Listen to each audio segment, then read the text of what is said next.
Bonjour tout le monde.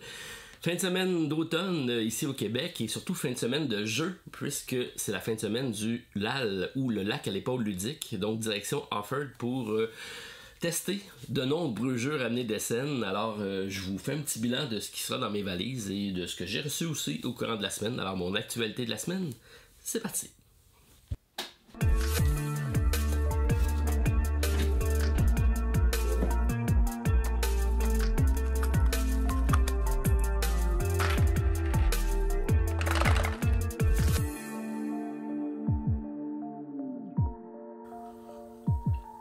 Bonjour tout le monde, très content de vous retrouver, partager café, petit déjeuner à votre compagnie si vous l'écoutez la journée de la publication. Alors oui, c'est fin de semaine de LAL, donc on prend la direction de Offord comme je vous ai dit pour aller faire une fin de semaine de gaming. Donc c'est vendredi, samedi, dimanche pour jouer.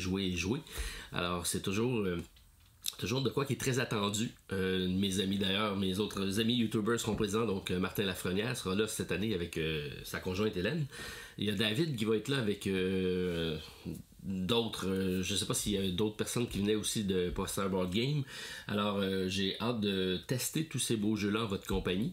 On va donc en profiter pour regarder ce que je vais apporter, puis vous présenter ce que j'ai reçu également et qu'est-ce que j'ai eu comme expérience ludique, parce que j'ai quand même eu la chance d'essayer de nouveaux jeux au cours de la semaine pour vous en parler et surtout pour pouvoir le tester à plusieurs lors de l'événement.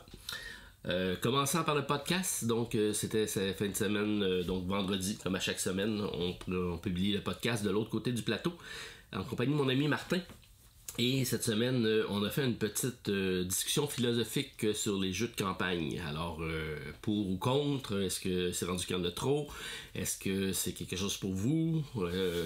Mais donc, je vous invite à aller écouter la discussion. On a même eu encore une fois une belle controverse de la semaine qui nous a fait une pensée philosophique, donc toujours apprécié. Donc, merci d'être présent chaque semaine. C'est quelque chose qu'on aime beaucoup. Et Martin nous a même fait la surprise de faire un tirage dans le podcast. Donc, il n'y a pas eu lieu encore. Allez l'écouter si vous voulez participer. Puis on va vous donner les détails la semaine prochaine, savoir comment participer à ce fameux concours-là. Si je vais au niveau des réceptions cette semaine, on a reçu le fameux et très attendu Dune avec donc Dune Imperium, l'extension l'événement Dix. C'est donc l'extension, je pense, qui est selon plusieurs et selon mes amis Martin et David, essentielle pour le jeu de Dune. Ça ajoute un nouveau plateau supplémentaire, de nouvelles factions, nouvelle façon de faire du scoring également. C'est donc quelque chose que j'ai ajouté dans ma grosse boîte. Là, en arrière de moi, j'ai la big box avec les figurines, mais il y avait la place pour mettre des extensions. Et je pense qu'il va y avoir de la place pour mettre plusieurs extensions, parce qu'il y a encore pas mal de place dans la boîte. Donc, ça vient tout juste d'arriver. Les copies de base parce qu'on en avait plus et l'extension donc ici présente, donc très content d'avoir su ça juste pour le temps pour les fêtes. Je pense que ça va être un beau cadeau de moi à moi, bon, pour tous les gamers qui apprécient le jeu. Je pense que ça sera intéressant. On a reçu également le très curieux Critical, c'est donc Fondation, probablement en lien avec Isaac Asimov un peu, parce que c'est un peu des scénarios futuristes. C'est la saison 1, ça laisse présager qu'il y aura d'autres saisons. Je sais que la deuxième est déjà en impression pour bientôt, et je pense que ça va être dans le monde fantasy ce coup-là. Et qu'est-ce que Critical? C'est une initiation à un jeu de rôle. C'est une série... C'est pas une initiation, c'est une initiation, oui, pour ceux qui connaissent pas, mais c'est également la capacité de faire, je pense qu'il y a 9 scénarios dans le jeu, d'à peu près une trentaine de minutes chaque. Donc c'est des courts épisodes dans lesquels on reçoit un personnage. Il y a un maître de jeu qui va vous expliquer l'univers dans lequel vous êtes. C'est vraiment un jeu de rôle. Et vous allez comme ça rapidement faire une session, une mission, qu'on pourra les enchaîner une après l'autre. Donc je pense que c'est bien parce qu'il y a beaucoup de retour vers le jeu de rôle, et ça c'est vraiment la capacité de le prendre en format compact, d'arriver, de l'installer sur la table et c'est parti. on part une nouvelle session de jeu. Donc c'est de 2 à 5 joueurs, 14 ans et plus. J'ai regardé le matériel, j'ai pas joué. J'amène ça au LAL, je pense que ça pourrait être intéressant parce que 30 minutes c'est quand même assez bien. Et on a également la fondation, ça c'est l'épisode 0 qui est un petit prélude qui sera donc un petit goodies à l'achat du premier. Donc vous aurez les 9 scénarios plus le 10e dans le fond qui est le prélude. Très beau matériel, ça me donne vraiment envie de tester ça et je mets ça sur la pile parce que c'est ce que je vais amener dans mes valises pour le week-end. J'ai reçu également le très intriguant Pintamonas. C'est un paint and play, ça j'aime ça beaucoup, donc plutôt qu'un print and play, c'est un paint and play. Et qu'est-ce que ce jeu-là? Bon, c'est sûr que l'illustration fait un peu famille jeune. C'est peut-être ce qui a nuit à la campagne parce que la campagne a été annulée. C'est une campagne Kickstarter qui a lieu présentement. Alors c'est un jeu dans lequel on va avoir des figurines non peintes, comme la plupart de nos jeux de figurines. On va se déplacer sur un plateau pour aller acquérir des couleurs et tout le monde va aller peindre sa figurine en jouant. Il y a plusieurs figurines dans le jeu, on peut y rejouer sans problème, mais même à la rigueur, je pourrais prendre n'importe quelle autre figurine probablement. Et plus on va avoir une figurine peinte et plus le personnage va prendre de la force pour faire ses différentes actions. Alors, donc on a des mini ici qui seront disponibles. C'est de la compagnie Scale 75. Mon ami Rodolphe me dit que j'étais censé lui faire envoyer la boîte parce que c'est lui le peintre de la chaîne. Malheureusement, ça s'est rendu chez moi. Bon, je dis malheureusement. Quand même pas si mal que ça. Mais une boîte bien garnie. Un plateau ici qui ressemble vraiment à un plateau de peintre. On a toutes les couleurs, on a toutes les figurines ici à peindre. Et c'est vraiment un jeu de société. Je trouve ça intéressant comme concept. Alors on va voir si la campagne va revenir, mais je vais l'amener. S'il y en a qui veulent le tester au LAL, ça pourrait être intéressant. J'aime ça, des concepts différents. Puis celui-là, c'en est un, je dirais pas mal différent des autres. Alors c'était pour Pintamonas. Je vous tiendrai au courant quand est-ce que la campagne reprendra. Donc merci à la compagnie de me l'avoir envoyé. Puis c'est à suivre lorsque j'aurai le temps de le tester, si on le fait durant le week-end. Je vous en donnerai un peu plus de nouvelles. C'est mes 3 expériences ludiques de la semaine. Donc j'ai Eleven, So You Have Been Eaten et Hamlet. Donc c'est 3 jeux que j'ai testés cette semaine pour vous, pour moi aussi. Alors je vais y aller dans l'ordre décroissant de ce que j'ai essayé. Donc ça c'est le dernier que j'ai testé, ce qui est un petit jeu solo que solo, c'est de 0 à 2 joueurs, je vous en avais parlé la semaine dernière. Donc il y a 2 automas, parce qu'il y a 2 factions. C'est un jeu dans lequel on va explorer un monstre. Donc on rentre dans une caverne qu'on pense être une caverne, mais finalement c'est un monstre, c'est une bête. Et elle va essayer de nous digérer parce qu'on est dans son estomac, mais elle a également différentes pierres précieuses qu'on est là pour extraire. Donc on fait fi du danger et le mineur va rentrer à l'intérieur pour aller récupérer des pierres précieuses et repartir avec. C'est tout simple comme ça. Donc si vous jouez le mineur, vous rentrez dans le monstre et vous essayez d'aller chercher je pense que c'est 9 pierres précieuses qui sont à trouver pour pouvoir ressortir du monstre vivant. Sinon, si vous êtes le monstre, vous essayez de digérer, donc d'envoyer des enzymes, des bactéries sur le mineur pour essayer donc de le digérer et de remporter la partie. Sinon, on a un deck de cartes qui se joue et quand on arrive à la fin du deck de cartes, si les 2 sont encore vivants, on passe au décompte de points. C'est assez simple comme ça. Par contre, on peut jouer soit un, soit l'autre. Et il y a 2 automas, un pour le mineur, un pour le beast. Et ce qu'on fait si on veut jouer à 0 joueurs, c'est qu'on installe les 2 automas, on les fait rouler ensemble et on regarde la partie se dérouler. Donc c'est la gimmick du 0 vient de là. J'ai eu la chance de tester le mineur, j'ai pas testé encore la bête. Donc j'ai joué 2 parties contre la bête en mode mineur. J'ai perdu ma première, j'ai gagné ma deuxième. Il y a des degrés de difficulté, puis il y a des trucs que j'ai pas encore joué dans le jeu, mais c'est un jeu très simple. C'est un jeu dans lequel on a des cartes à affronter, donc c'est un genre de tower defense, parce que les cartes s'en viennent vers nous pour nous digérer. Et nous, avec des dés, on va essayer de récolter, de débloquer des choses. Il y a un petit peu un feeling de Under Falling Sky, en plus simple. Alors, beau petit jeu en solo. pour passer un petit 30 minutes. C'est quoi, 14 ans et plus, 0 à 2 joueurs, 30 minutes exactement. Donc, si vous avez la chance de le tester, c'est intéressant. Alors, j'ai 2 parties de jouer. Je vais en rejouer d'autres. C'est le genre de jeu que je vais m'installer sur la table, jouer en faisant mon montage du podcast ou des trucs comme ça. Donc c'est de Scott Helmes qui est le concepteur entre autres de Star Realms, Hero Realms, donc on connaît bien avec différents jeux comme ça. Alors testé et approuvé à la Société des Jeux avec So You Have Been Eaten. Hamlet, donc c'était le numéro 1 sur le Hotness pour SN. C'est donc un jeu de la compagnie Mighty Board que j'aime bien. On a plusieurs jeux de la compagnie. Celui-ci, je l'ai acheté et je l'ai ramené du Gen Con. C'est donc la version de luxe dans laquelle on va avoir une construction de village. C'est un jeu de construction de village, de pick-up and deliver, de gestion de ressources. Pour aller construire une église. Donc un petit peu feeling des architectes du Royaume de l'Ouest. Mais bon, c'est très différent comme mécanique. Et la particularité, c'est vraiment les tuiles qui sont tous de formes différentes et on va devoir les agencer, soit pour faire continuer des chemins, ou faire joindre des forêts, ou faire joindre des rochers ensemble. Et on va avoir différentes actions. On va avoir un board avec nos personnages. On va pouvoir aller débloquer des personnages, débloquer des donkeys, donc des ânes, pour pouvoir transporter notre marchandise, parce que comme je dis, c'est un pick-up and deliver, et on va devoir aller gérer des ressources. Ce qui est intéressant, c'est que les ressources sont toujours sur le plateau, ils sont disponibles à tous. Lorsqu'on arrive dans une carrière, on va régénérer des pierres, donc c'est là qu'on va faire de l'argent.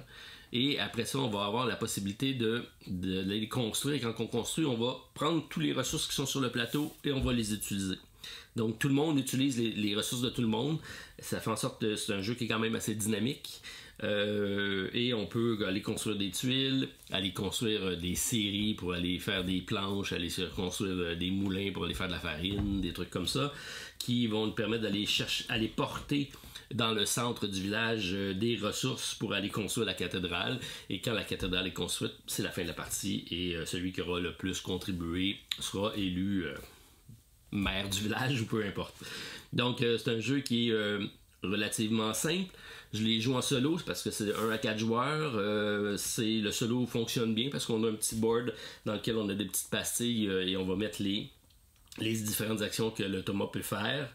Et on va tout simplement comme ça avoir un pool de cubes qu'on va sortir et on va utiliser pour faire les actions. Il y a des actions de base qui doivent être faites. Il y a 3 actions de base qui sont dépensées pour aller chercher un personnage de plus, contribuer à la construction de la cathédrale ou aller porter des ressources pour aller faire des contrats.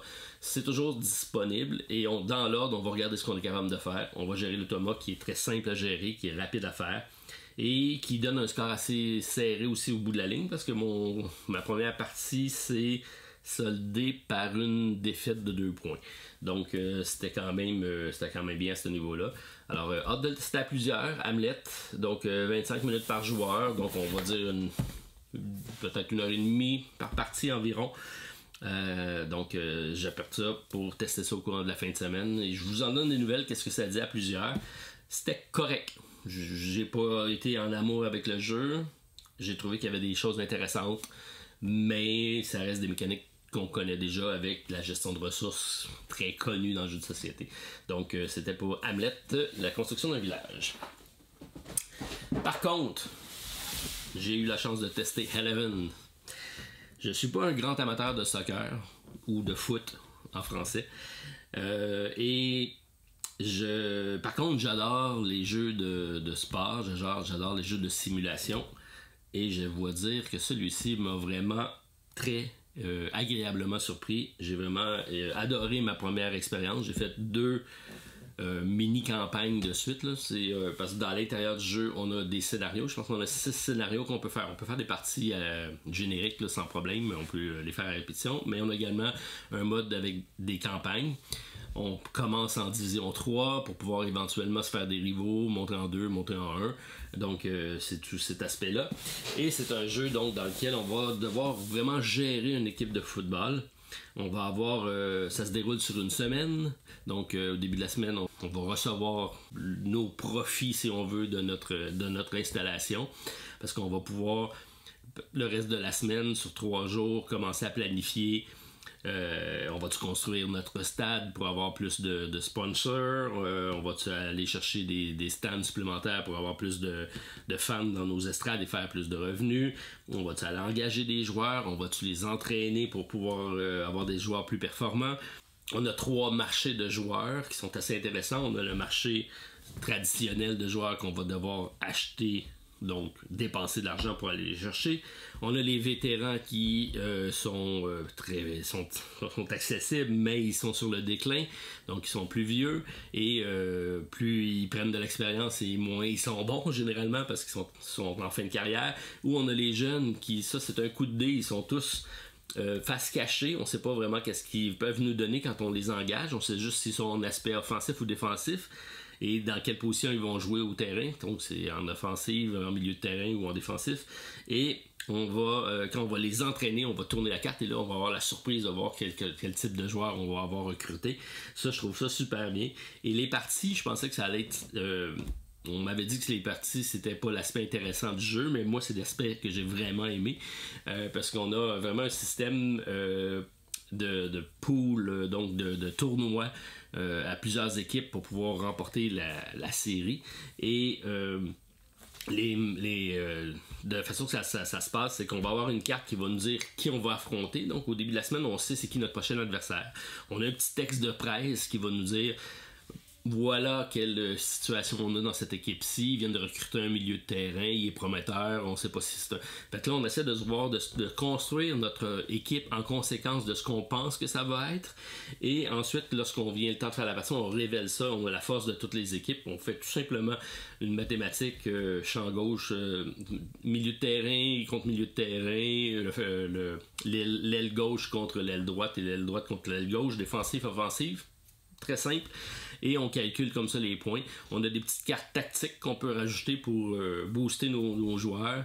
Et il va y avoir des blessés selon les résultats de partie. On va avoir l'infirmerie, des docteurs. Bref, tout y est pour que ça soit vraiment quelque chose de vraiment engageant.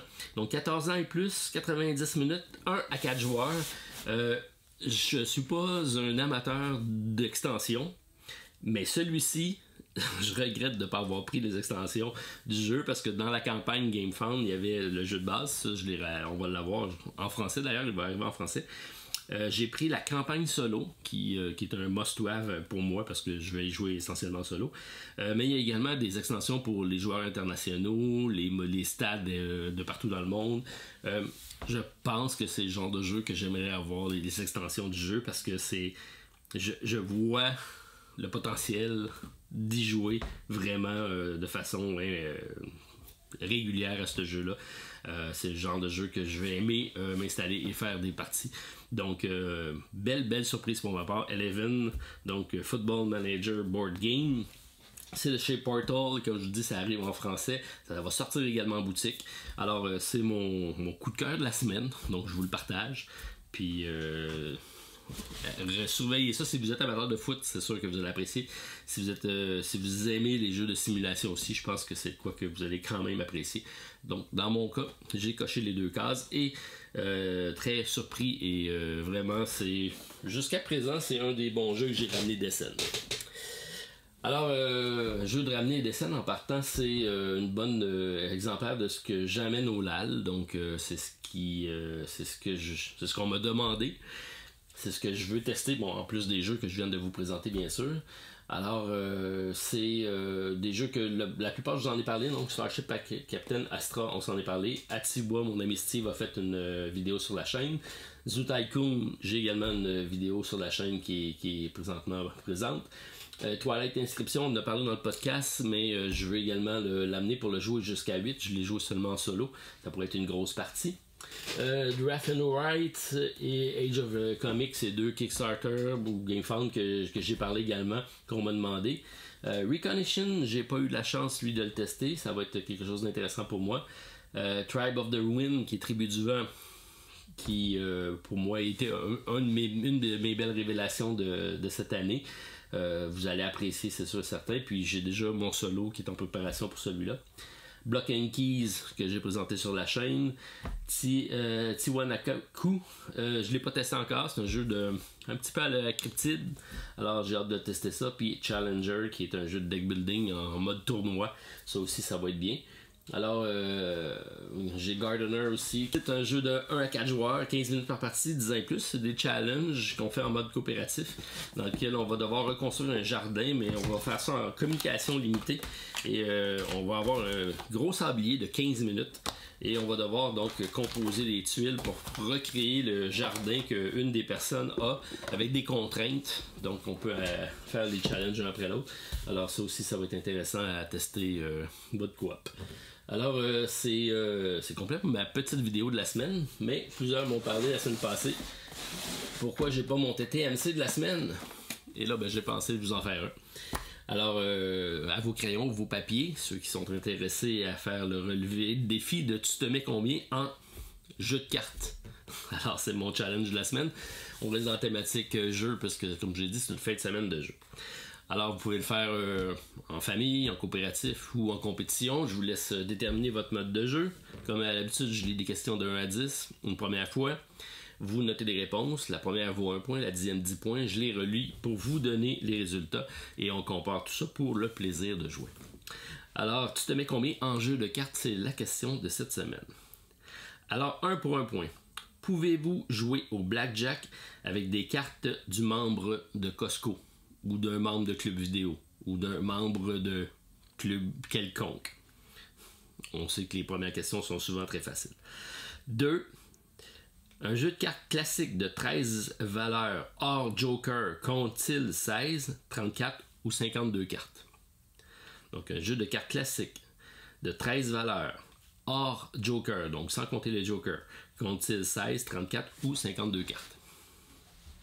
En 3, pour 3 points, quelles sont les 4 couleurs d'un jeu de cartes? Toujours très facile, je pense, parce que vous allez avoir des bons scores cette semaine. Donc, en 3 pour 3 points, quelles sont les 4 couleurs d'un jeu de cartes? En 4, est-ce à la dame de pique, au bridge, au trou de cul, que l'on compte le nombre de levées? Donc, je cherche le jeu. Et là, il va peut-être avoir des subtilités, c'est sûr, entre les titres en français et les titres en québécois. Les jeux de cartes sont relativement les mêmes un peu partout, mais des fois ça change. Vous en avez souvent entendu parler sur la chaîne, vous allez être un peu au courant, mais je pense que par définition, vous allez quand même pouvoir trouver la réponse. Donc, est-ce à la dame de pique, au bridge ou au trou de cul qu'on compte le nombre de levées? Donc, un jeu, on cherche un de ces 3 jeux-là qui compte le nombre de levées. En 5 pour 5 points. Quel est le jeu de cartes de 3 lettres édité par Mattel basé sur les règles du jeu du 8 américain? Assez facile, on en parle souvent, c'est un jeu très connu. Donc en 5 pour 5 points, quel est le jeu de cartes de 3 lettres édité par Mattel basé sur les règles du 8 américain? Pour 5 points. En 6, pour 6 points, au tarot, quelle est la valeur d'une dame et d'une petite carte lors du décompte de fin d'une manche? Ça, c'est plus tough. Moi, je ne l'ai pas. En 6 pour 6 points, au tarot, quelle est la valeur d'une dame et d'une petite carte lors du décompte de fin de manche? Bonne chance. En 7 pour 7 points. Là, il va peut-être avoir un peu plus de difficulté pour nos amis français. Nommez ce populaire jeu de levée au Québec. Mais j'en parle souvent, on en parle souvent comme quoi c'est le jeu de toutes les familles québécoises qui n'utilise que 43 cartes. Il n'y a pas les 2, pas les 3, pas de 4 noirs et seulement un Joker sur 2. Donc c'est un jeu très populaire au Québec. Toutes les familles québécoises y ont joué à une certaine époque. C'est un jeu qui est basé sur un jeu américain qui a été populaire aussi en Australie. Je donne quelques indices supplémentaires. Je ne sais pas si ça s'est rendu en France, sûrement. Peut-être pas sur la même appellation. Donc, nommé ce très populaire jeu de levée au Québec qui n'utilise que 43 cartes. Donc, pas de 2, pas de 3, pas de 4 noirs et seulement un Joker sur 2. En 8 pour 8 points, Comment s'appelle la variation du poker où on distribue 4 cartes par joueur? Pas 2, 4. Donc, il y a une subtilité dans cette question-là, un petit piège. Donc, comment s'appelle la variation du poker où l'on distribue 4 cartes par joueur? En 9, pour 9 points. Quelles sont les 4 enseignes ou couleurs utilisées dans un jeu de cartes allemand? Bonne question. Donc, quelles sont les 4 enseignes ou couleurs utilisées dans un jeu de cartes allemand pour 9 points? Et en 10 pour 10 points, citez l'ensemble des prénoms des rois et des valets dans un jeu de cartes français. Je savais même pas qu'il y avait des prénoms. Alors, vous allez peut-être le savoir plus que nous sur celle-ci. Donc, citez l'ensemble des prénoms des rois et des valets dans un jeu de cartes français. Alors, ça complète donc les 10 questions. Vous voulez prendre le temps de réponse, vous pouvez mettre sur pause. Sinon, on y va à l'instant avec les réponses et vous accumulez vos points. Donc, en 1 pour 1 point, pouvez-vous jouer au blackjack avec des cartes du membre Costco? Bien sûr, c'est non. En 2 pour 2 points, un jeu de cartes classique de 13 valeurs, All Joker compte 16, 34 ou 52 cartes, c'est bien sûr 52 cartes. En 3, quelles sont les 4 couleurs du jeu de cartes? Alors, on parle des 4 couleurs. Je vais vous laisser le temps de préciser parce que avoir dit les couleurs, on aurait pu dire rouge et noir, mais il y en a 2, il n'y en a pas 4. Donc, c'est quoi les sortes de cartes qu'on a au jeu de cartes classique? Je vous laisse répondre puisque c'est peut-être la question était peut-être un peu mal comptée. Donc, quelles sont les enseignes, si on veut, ou les types de cartes ou les types de familles de cartes pour un jeu traditionnel? Et la réponse, les 4 couleurs, c'est bien sûr le trèfle, le pique, le carreau et le cœur. C'était pour 3 points. Je vous le donne, si vous venez de l'écrire, il n'y a pas de problème. Donc en 4, est-ce que la dame de pique au bridge ou au trou de cul que l'on compte le nombre de levées? C'est bien sûr au bridge. C'est pour ça que je vous ai dit que même si vous ne connaissez pas les 2 autres jeux, le bridge c'est universel, vous avez la réponse. En 5, quel est le jeu de cartes de 3 lettres édité par Mattel basé sur le 8 américain? C'est bien sûr le Uno, le très célèbre Uno.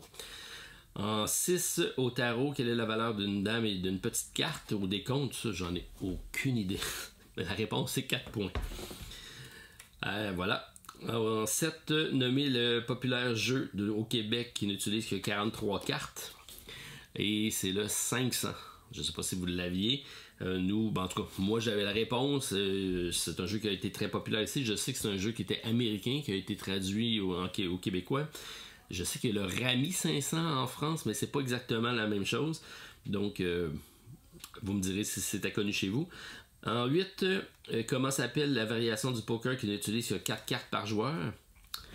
Et là, il y avait une petite colle parce que c'est le l'Omaha ou le Hold'em Omaha. Parce que le Texas Hold'em, ça c'est 2 cartes, mais le Omaha, c'est 4 cartes. En 9, quelles sont les 4 enseignes aux couleurs de jeux de cartes allemands? Donc, c'est le gland, la feuille, le cœur et le grelot. Voilà, cœur, carreau. Ça a été remplacé par le gland, la feuille, le cœur et le grelot. Et en 10, citez les prénoms des rois et des valets. Alors, je vous donne 1 point par bonne réponse. Si vous les avez tous, c'est bien sûr 10 points. Mais si vous en avez quelques-uns, je vous donne un petit point de bonus. Donc, il s'agit de Charles, César, Alexandre et David pour les rois. Ce qui fait de l'allure. Et les valets sont Laïr, Hector, Lancelot et Ogier. Je ne savais pas. Alors, c'était la question donc de TTCMC de la semaine. Tu te mets combien en jeu de cartes? Alors, voilà. Pour ceux qui l'ont demandé. C'est donc ce qui complète ma vidéo de la semaine. Donc, j'attends de vous lire qu'est-ce que vous avez en planification de jeu au cours de la semaine. Moi, ça va être long à énumérer. Il y en a beaucoup. Ceux qui sont au LAL, j'invite à venir nous voir et nous accrocher pour faire une partie. Ça va nous faire plaisir. Vous arrivez avec votre jeu, vous dites, Martin, on joue à ça, on s'installe et on fait ça. C'est ce qui est planifié. On fait que ça de la fin de semaine. Donc, hâte de vous lire. Puis, dans mon cas, on se revoit la semaine prochaine et peut-être d'autres vidéos de mes collaborateurs au courant du week-end. Bon week-end à tous. Bye.